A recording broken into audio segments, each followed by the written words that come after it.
izmaiņas vienmēr bijušas. Klimats ir mainīgs. Mainās gan vēsturiski, gan 1000, gan 10 000 gadu, bet tā intensitāte, ar kādu mainās, man liekas, mēs novērojam mūsu gadsimtā. Klimats ir ilgadīgs, un šeit mēs skatāmies gan ekstrēmus, gan augstākās temperatūras, gan minimālās, ne tikai temperatūras, bet mēs kopsumu ņemam un rēķinām vidējo lielumu noteiktā laika periodā. Garākā novērojama rinda, kā jūs redzat, ir Latvijas Universitātē no 1795. gada. Ar to mēs lepojamies. Baltijas līmenī, tas tieši Baltijas mērogā, tas arī ļoti labi. Siltākais mēnesis, kā vienmēr bijis arī pagātnē, ja ņemot kaut vai daudz sanāks rindas, ir bijis šis jūlijas, visaugstākais mēnesis Latvijā ir februārs. Tas ir diezgan raksturīgi Rietuma Eiropas klimatam, kad augstākais mēnesis nevis janvārs, bet februārs.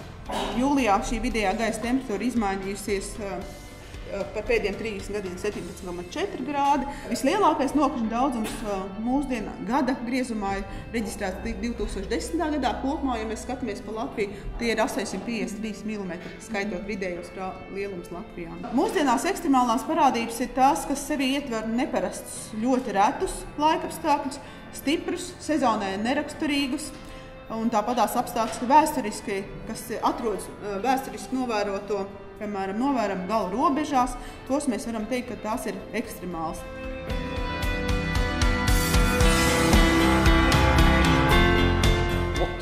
What are we afraid of? Are we afraid of the climate changes? Are you afraid of the climate changes? So what is the main function of the glaciers in the polar area, in the Antarctic, in Greenland? They are reflecting the sun, reflecting the energy.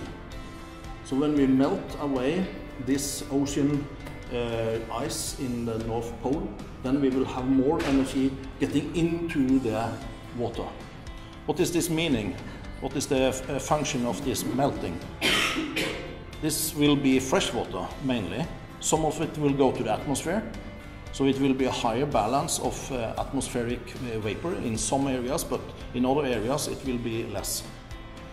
And when we remember this will develop the tornado effect, the large wind directions. So the wind from which is made in the sea at the big oceans, this will change.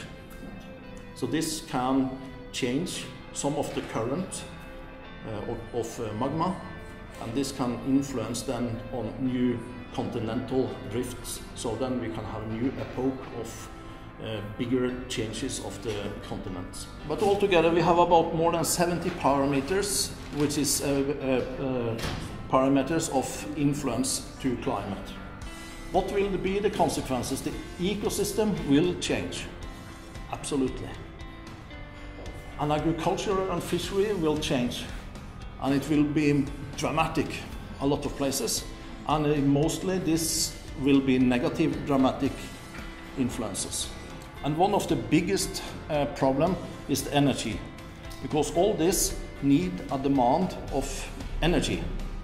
If we will make any type of more production of agriculture, we need a type of better energy, more energy.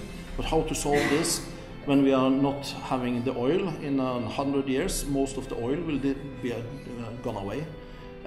Maybe we will have some hydroelectric power plant, maybe we will have some nuclear power plants, but we need new energy for dealing with these problems.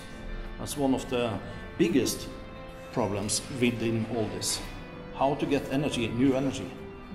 Nature has a type of system of balancing to make resistance, trying to normalize what is happening, but also but this is long-scale processes usually. So maybe it takes some 100 years before these things is balancing again. But one thing we need to do is to think more about what we are doing in our everyday life. So these things with what you are teaching your pupils. So the attitude from the pupil, which is the generation that will live in the middle of this and have to deal with most of these problems. They need to know and have doing as best as they can, at least.